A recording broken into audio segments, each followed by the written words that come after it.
जय हिंद दोस्तों, यह बात है 19वीं सदी की। इससे पहले परमाणु हथियारों की सिर्फ कल्पना ही की जाती थी। सन 1939 में जब द्वितीय विश्व युद्ध की शुरुआत हुई, इस समय जर्मनी के एडोल्फ हिटलर ने लगभग पूरे यूरोप में आतंक मचा रखा था। पूरा यूरोप हिटलर से डर रहा था। अमेरिका भी जर्मनी के खिलाफ युद्ध लड़ रहा था। इसी कारण अमेरिका को डर लग रहा था कि कहीं अगर हिटलर के वैज्ञानिकों ने परमाणु बम बना लिया तो हिटलर दुश्मन देशों पर परमाणु बम से हमला करेगा, जिससे भयंकर तबाही होगी। तब अमेरिका के वैज्ञानिकों ने राष्ट्रपति को पत्र लिखा और बताया कि हिटलर के आतंक के चलते परमाणु बम बनाना कितना जरूरी है। उस समय अमेरिका के राष्ट्रपति फ्रैंकलिन डेलानो रूजवेल्ट थे। राष्ट्रपति से मंजूरी मिलते ही जूलियस रॉबर्ट ओपेनहाइमर ने कई सारे वैज्ञानिकों के साथ मिलकर एटम बम बनाना शुरू कर दिया और इस प्रोजेक्ट को नाम दिया गया मैनहट्टन प्रोजेक्ट। वैज्ञानिक ओपेनहाइमर प्रोजेक्ट डायरेक्टर थे। सन 1939 में ही अल्बर्ट आइंस्टीन और दूसरे भौतिक वैज्ञानिकों ने अमेरिका के राष्ट्रपति को चेतावनी दी थी कि जर्मनी परमाणु बम पर काम कर रहा है। इसीलिए अमेरिका के लिए ये जरूरी था कि वो जर्मनी से पहले परमाणु बम बना ले। फाइनली 6 साल बाद परमाणु बम बनकर तैयार हुआ। इसका सफल परीक्षण 16 जुलाई सन 1945 को अमेरिका के लॉस अमालॉस से 200 मील दूर अलेमो गोर्डो के रेगिस्तानी भाग में किया गया। इस परीक्षण को ट्रिनिटी टेस्ट का नाम दिया गया। मैनहट्टन प्रोजेक्ट के तहत अमेरिका ने कुल 6 परमाणु बम बनाए जाने थे,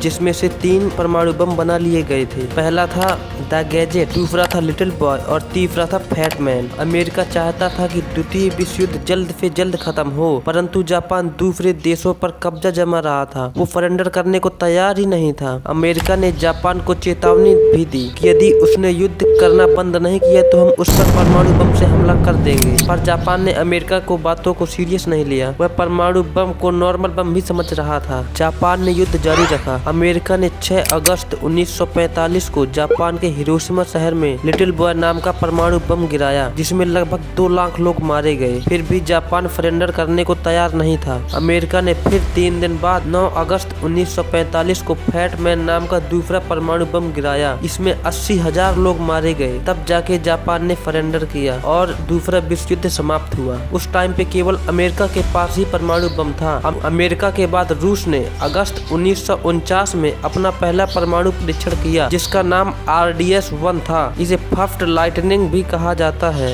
इसके बाद यूनाइटेड किंगडम ने 3 अक्टूबर 1952 को अपना पहला परमाणु परीक्षण किया, जिसे ऑपरेशन हरिकेन के नाम से जाना जाता है। इसके बाद अन्य देशों ने भी अपने सफल परमाणु परीक्षण किए। वर्तमान में इस समय कुल 9 देशों के पास परमाणु हथियार हैं। ये देश हैं अमेरिका, रूस, UK, फ्रांस, चीन, भारत, पाकिस्तान, इजराइल और उत्तरी कोरिया। अगर बात करें भारत की, तो भारत ने लगभग आज से 50 साल पहले 18 मई 1974 में अपना पहला परमाणु परीक्षण राजस्थान के पोखरण में किया था। इस परीक्षण को स्माइलिंग बुद्धा के नाम से जाना जाता है। बाद में भारत ने 1998 में 5 भूमिगत परमाणु परीक्षण किए और स्वयं को परमाणु संपन्न देश घोषित कर दिया। अगर आपको ये जानकारी थोड़ी सी भी इंफॉर्मेटिव लगी हो तो कृपया वीडियो को लाइक करें, सब्सक्राइब करें और बेल आइकन को ऑल पे सेट करें। धन्यवाद।